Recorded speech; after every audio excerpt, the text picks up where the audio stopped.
Nous allons maintenant présenter les deux principaux modes de définition d'une suite. Une suite est très souvent définie soit avec une formule explicite, c'est-à-dire pour tout n de grand N, on va avoir un égale f de n, où f est une fonction définie sur n. Soit définie avec une relation de récurrence, chaque terme de la suite peut être calculé à partir des termes qui le précèdent.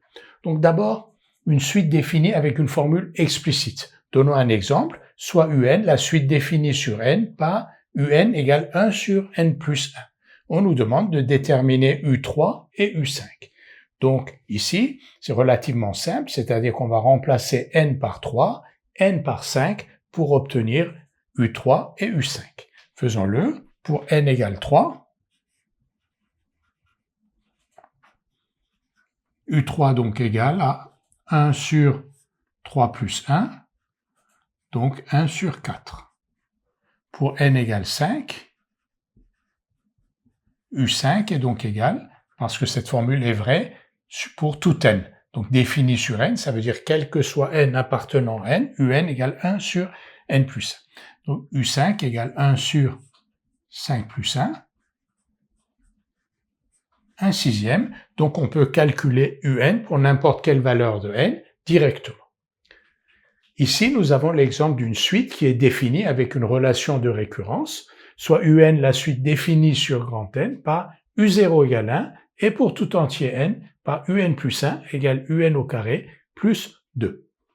On nous demande de déterminer u1 et u2. Donc u1, on va utiliser cette relation-là, mais avec n égale 0. Donc pour n égale 0, et j'écris dans le détail, pour n égale 0, un plus 1 égale un carré plus 2 devient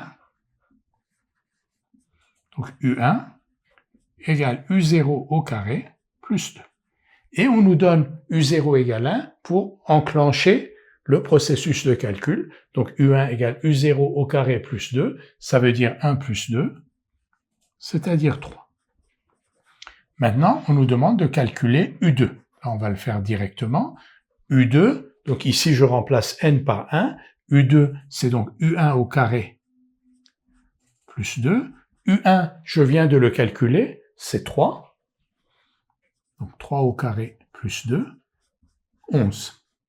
Si on m'avait dit directement déterminer u2, je n'aurais pas pu déterminer u2 sans passer par u1, parce que u2 égale u1 au carré plus 2, et si je ne connais pas u1, je ne peux pas calculer u2, donc j'aurais dû calculer u1 pour avoir la valeur de u2. Donc c'est pour ça, on dit chaque terme de la suite peut être calculé à partir des termes précédents, sauf le ou les premiers termes qui sont donnés. Donc dans le cas de cette récurrence-là qui est relativement simple, on nous donne u0 égale 1 pour pouvoir enclencher le processus. Une fois que l'on connaît u0, on peut calculer u1. Une fois que l'on connaît u1, on peut calculer u2, etc.